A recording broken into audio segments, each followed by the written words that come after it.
houseboat industry.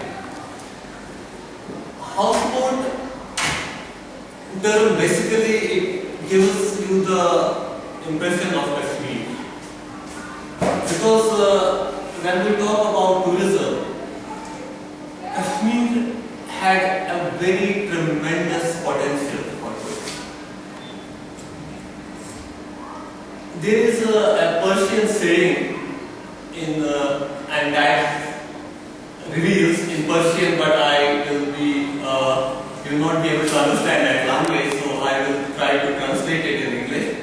It says that if there is a paradise on earth, that is Kashmir.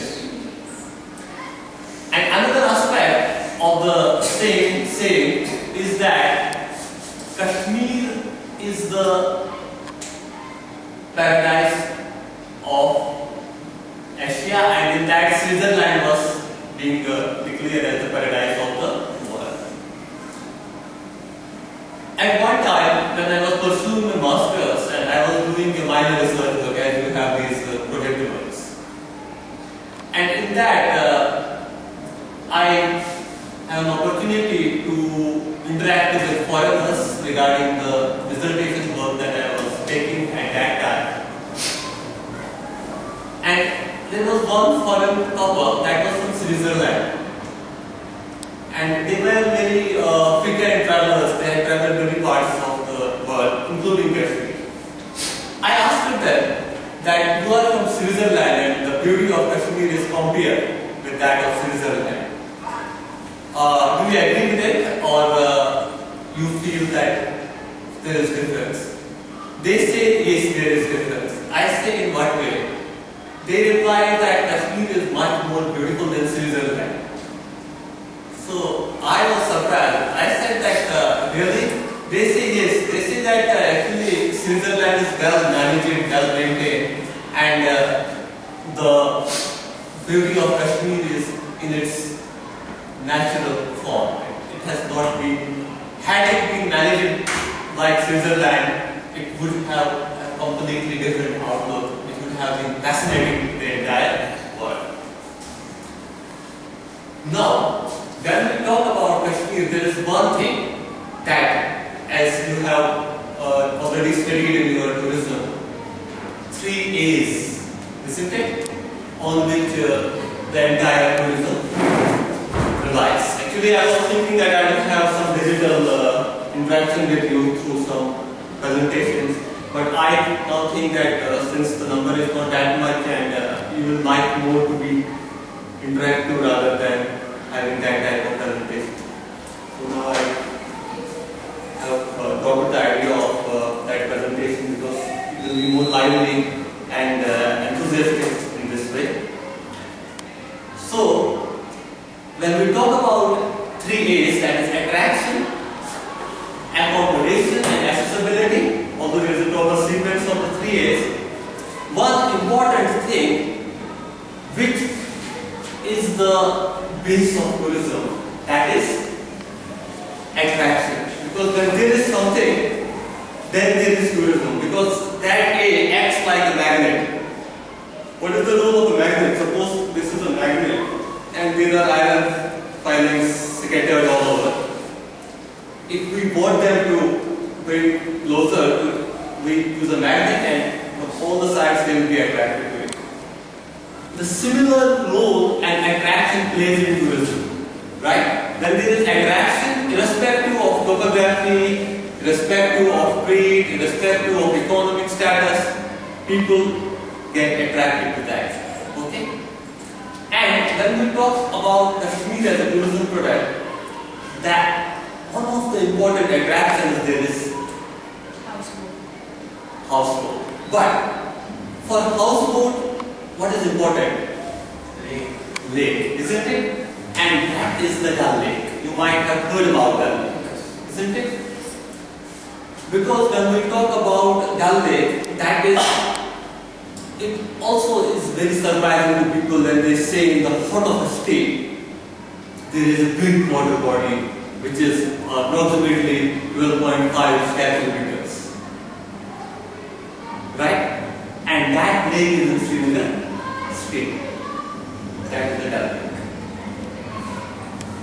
Now, talking about that lake,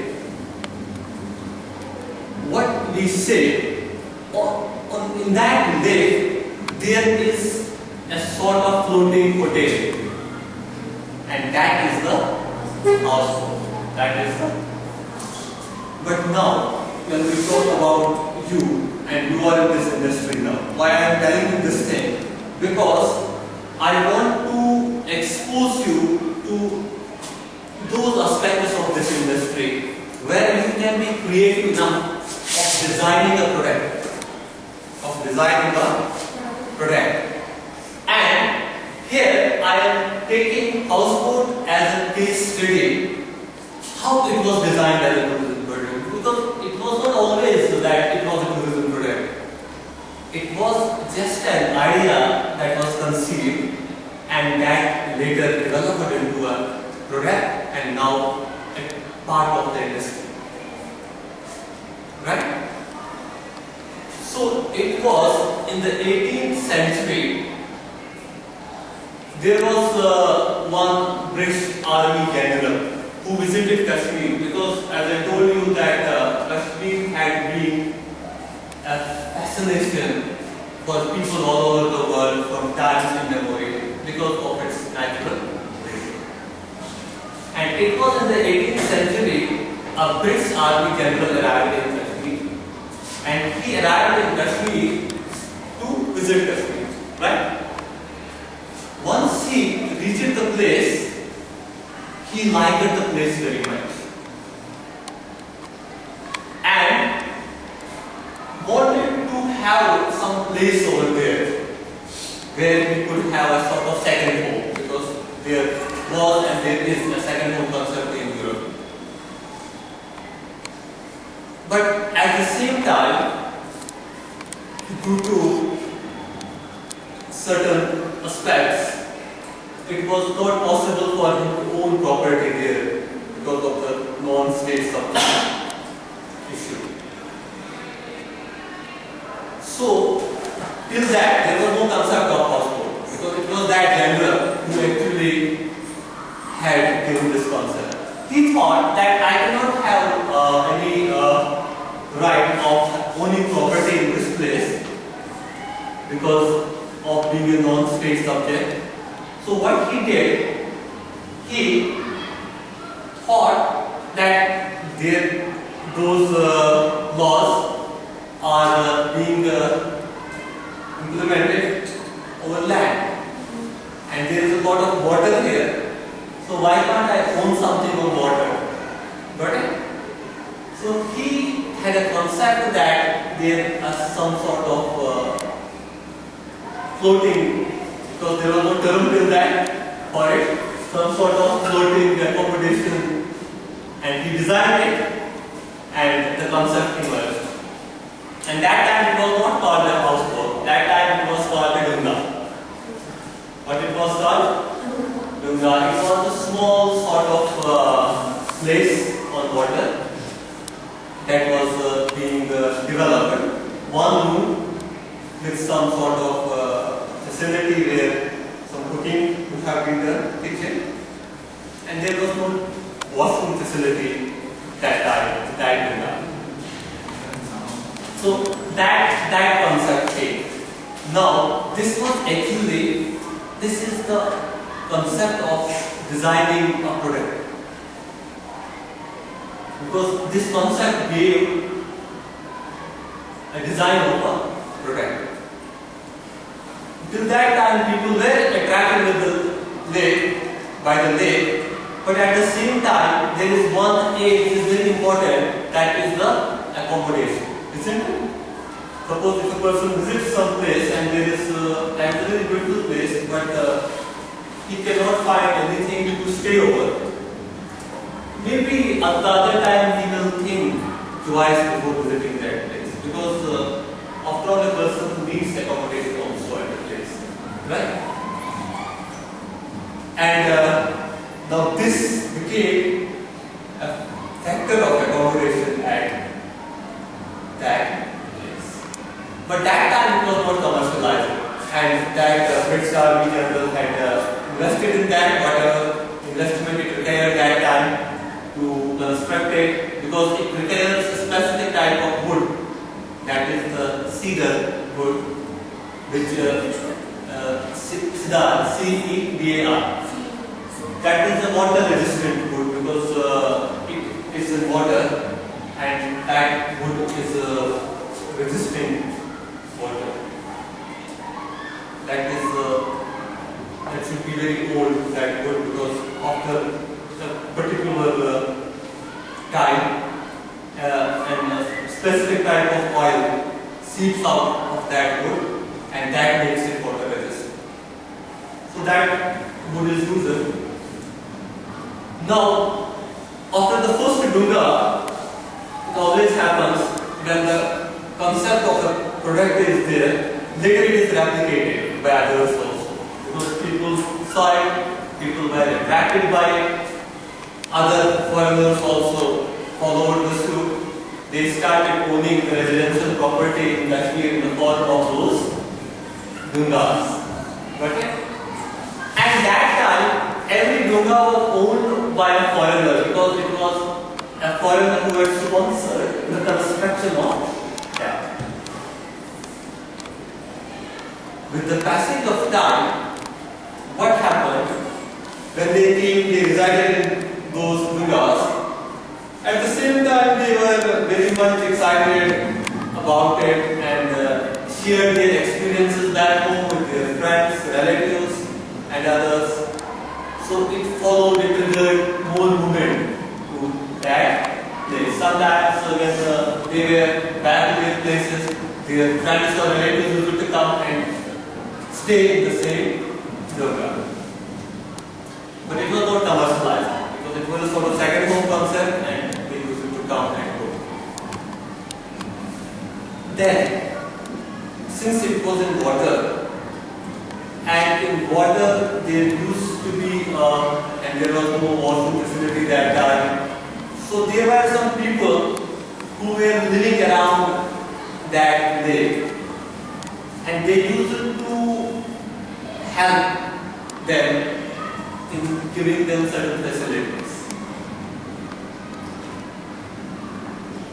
Those people who were associated with providing them those facilities, and in retaliation they used to give them money or some sort of things. There used to be a rapport between foreigners and those particular people. And those particular people who were associated take the form of a separate community. And in the Kashmiri language, they are called aunties. They are those people who are related with this type of activity. But there were some people, some persons among that group, which group? Aunties, who had the entrepreneurial spirit. Now we come to you have one paper that is entrepreneurship, isn't it? And some of them who had that entrepreneurial spirit, they started developing this into a commercial product. And that Dunga, which used to be one room with a kitchen, they gave it because when it is to be commercialized, it is to be extended. So what they did, dimension wise, they gave extension to it. Suppose it's crashed, they constructed, they invested in it, and they came up with something which was wider, longer than it. So when that thing became, and in the same lake there was that one room just called Dunga, and now there was something which was having 3 rooms, long, broader, plus washroom also. Because till that time now they recognized the needs of the people who were staying in those households. Because whenever an entrepreneur starts a business and the idea, his first thing is that he identifies the need. And after identifying that need, he mobilizes the resources in such a way that he produces an offering which fulfills that need. Isn't it? This is all business. And tourism is no exception. It is also a business. And in this, an entrepreneur also acts accordingly. And this time you see hundreds and thousands of tourism products coming up in different places. And you see now in the coming years, in the coming decades, tourism will be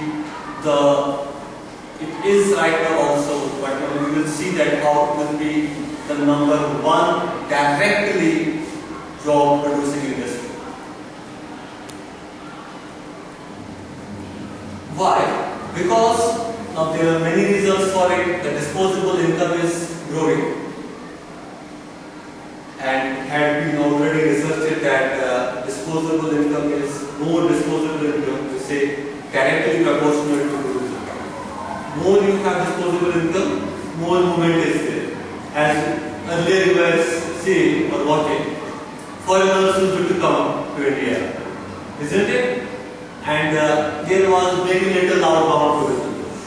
Now you see, now there has been a quantum jump in outbound tourism. Now Indians also go around. Now there are various packages being marketed in India by Singapore, Thailand and other countries, Malaysia, isn't it? Where there is a lot of scope for outbound tourism rather than the inbound tourism which used to be earlier. So this is that more and more tourism products have been now designed. And when we talk about that community, there were some entrepreneurs who came up with the idea of giving extension to the Dunga, and a full-fledged floating hotel was emerging now as a big business. Right? Now, what happened? When that came there, hotels were everywhere, as you see in every part of the world. But this was something which was not everywhere, isn't it? Now, that thing, when we talk about, you see that is right now you come across a term USP. What is USP? Isn't it? When any product had a USP, it is very easy to market it. Isn't it? Why? Because based on the USP, it can be sold very quickly rather than others.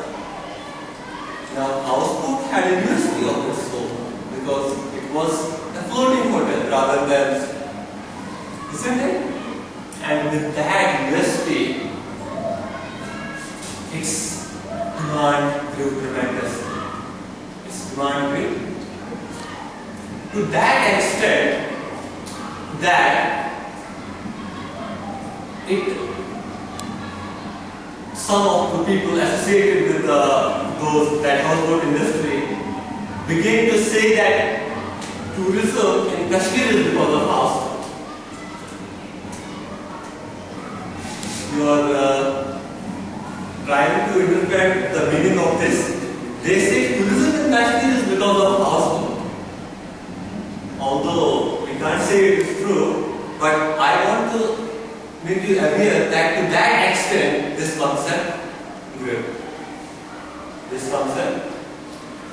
Then it was almost I think 7 or 8 years back when there was one Chief Justice of Kashmir, Justice Bashir Khan. He passed a verdict, High Court verdict, that houseboats should be removed from the lake. Houseboats should be, not should be, he gave a direction that they must be removed from the lake. High Court direction, so it is to be implemented, and with the implementation of that, you could never have been able to see a houseboat in the lake. Now, the community which would have been hit most by the decision, which community would it have been? The Hanji community, isn't it? Because now their families, they are entirely associated with this business. Very much exposed also, because initially there were more foreigners who used to be their clientele, because they were priced higher than the hotels. So foreigners, because of more income, they used to be there rather than domestic tourists. So they approached the Supreme Court and they were able to get a stay on the High Court decision, because they had their own sort of justifications for the existence of the houseboats in the houseboat, and with that they were able to manage to obtain a stay for the High Court decision. Later, what they said, because of houseboat tourism is in Kashmir, and when High Court passed the verdict, it said that houseboat is non-environment friendly and it is polluting the lake, and based on that reason, they said that they must be removed from water body. And that time when I undertook this research, with this idea we started working on it, and there was a professor of Kashmir University who was supervising me in this research, Professor Sam. But initially, I met the Honorable Chief Justice of India, Justice Bashir Ahmed Khan, in this regard, to know that his viewpoint about the decision that they had passed. He told me that he had visited several countries of the world and had also seen in some countries water bodies also. But in none of the water bodies he saw this sort of thing. But here is our houseboat. Who said it? Justice Bashir Ahmed Khan. He said that tourists had been visiting those places also, and there are no houseboats. So how come it is necessary here? And he said that because of these, as I told you initially, there were no washrooms in the houseboats, but later when it got commercialized, there are very, you can say, sophisticated washroom facilities available in the houseboats, and a lot of tourist movement is there. And Justice Khan said that it is very much hazardous to our lake, and that is for the larger interest to save the water body, we need to eradicate the houseboats. Then I approached the Houseboat Owners Association president and discussed the same issue with him. He said, he gave his viewpoint. He said that the same thing, that the economy of Kashmir is dependent on tourism, and for tourism houseboat is important because it is the major attraction for the tourists visiting Kashmir. So, Houseboat Owners Association president said to safeguard the interests of the general public, because tourism has a multiplayer effect. Money gets circulated among other people who are not involved in the houseboat industry as well. So, for that, the interest, government had to take that into consideration. And now, the research work started with this thing to see whether it is definitely a tourism product or not, because it could not have been said like this as the statement was made by Justice Khan or the Houseboat Owners Association president. Now we started doing it through research, and now here for you what is important here, to have an idea of research methodology. Whether you are going to study higher, whether you are going to take your graduate program very seriously because you have a project to work, going to work in any organization, in travel agency, there is one thing that is marketing. You have to be associated with, and marketing is never possible without market research. And for market research, you require research methodology. Then you can use that methodology in different ways depending on the situation you are in. As a marketing manager, you can use your research methodology in market research. As a student, you can use the research methodology in making your project more beneficial. And there are many students who are getting job on the basis of good project work. That is a real project work, based on concrete research methodology. Now, with research methodology, what you can do, with research methodology, you can go for a lively research work.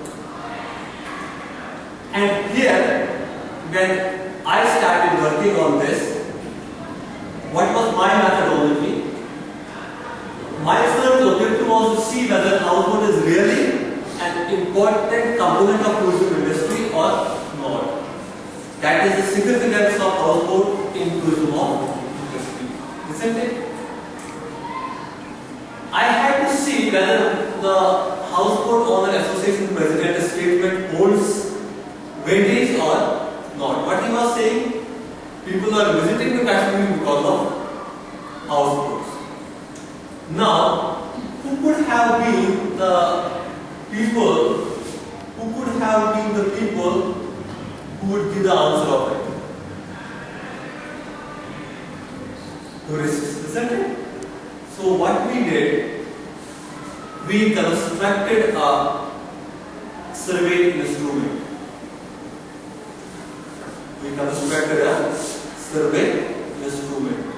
And that survey instrument, which is in common parlance, you say a questionnaire, isn't it?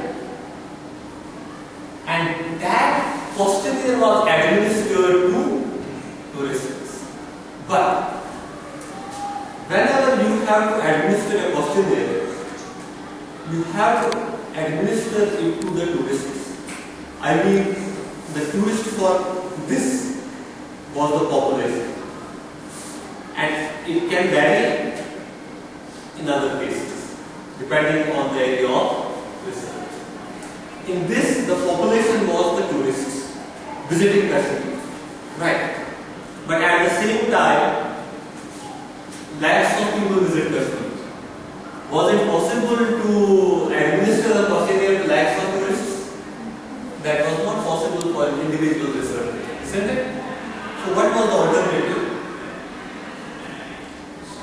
Yes, to take a sample, isn't it? So this is one of the steps in research methodology. That is, we have to take a sample.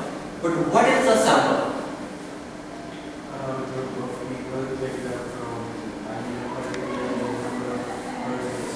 Right. Now, it is, sample is that portion of the population which represents the entire population. Isn't it? Yes. Suppose there are 1 lakh tourists who visited Kashmir. What can be the sample now? Huh? 10,000. 10,000. Why 10,000? Why not 5,000? Why not 15,000? Why 10,000?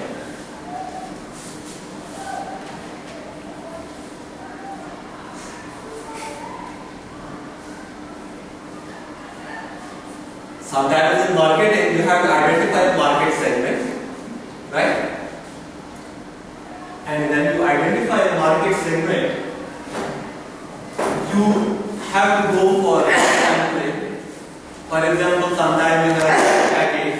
You have a package for Europe, and the price of the package is 3 lakhs.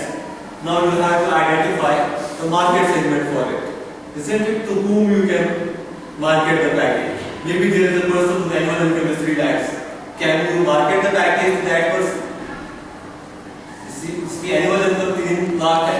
3 lakh की package, can you market that You can't market because a person who had an annual income of 3 lakhs, that 3 lakhs, 3 lakhs he had to pay rent, he had to pay the fee of their children, he had to take care of the daily expenditures. He cannot be a buyer of that package, isn't it?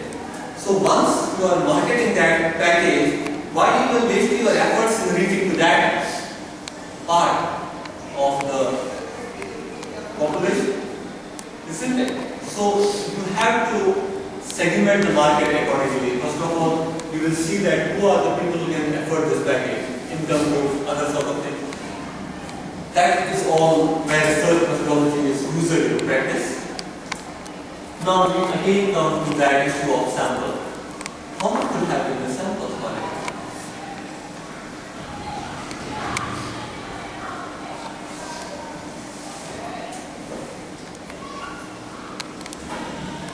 That much which could have served the requirements of meeting your objective. Example I will give you like this. For example, there is a person, he goes to a doctor, physician, and the physician prescribes him a particular test which investigates his blood, isn't it? He goes to the laboratory and the person who is in the laboratory takes his blood sample, isn't it? How much he takes? Maybe 2 ml, isn't it? Maybe 1 ml, although he even does not need 1 ml for it.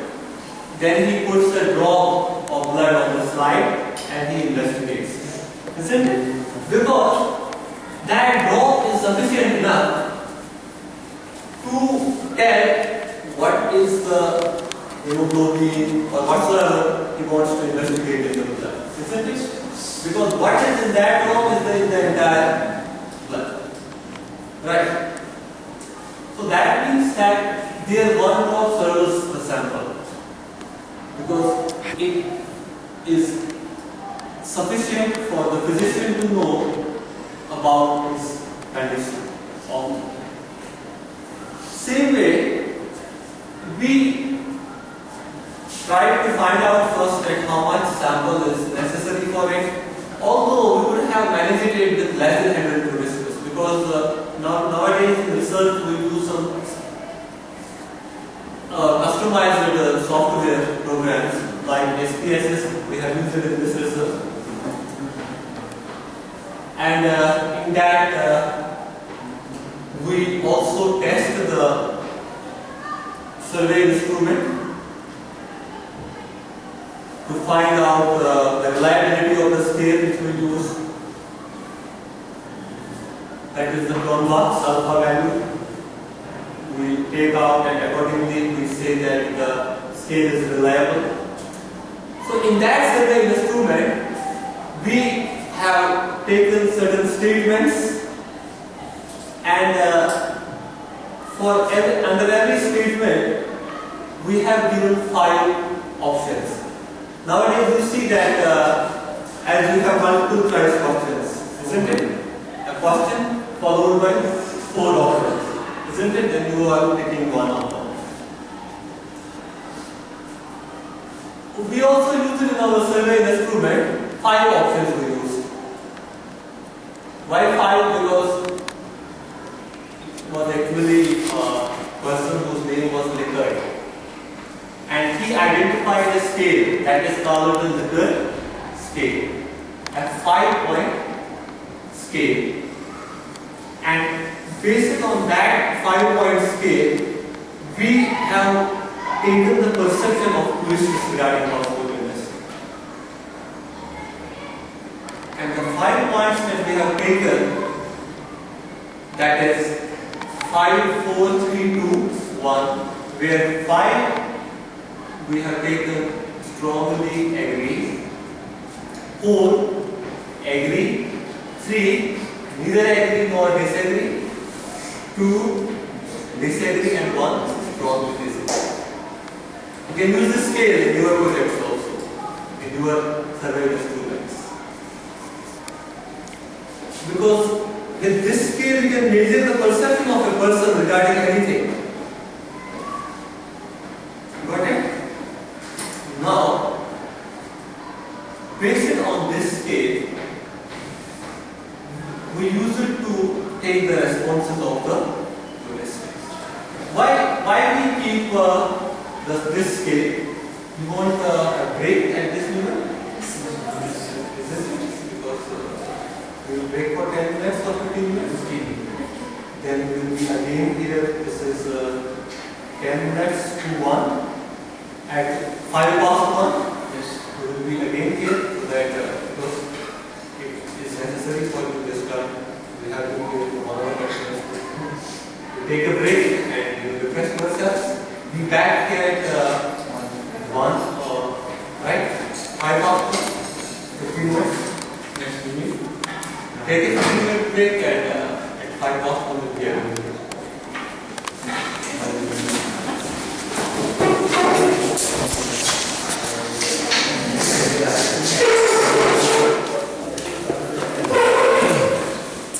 ठीक है।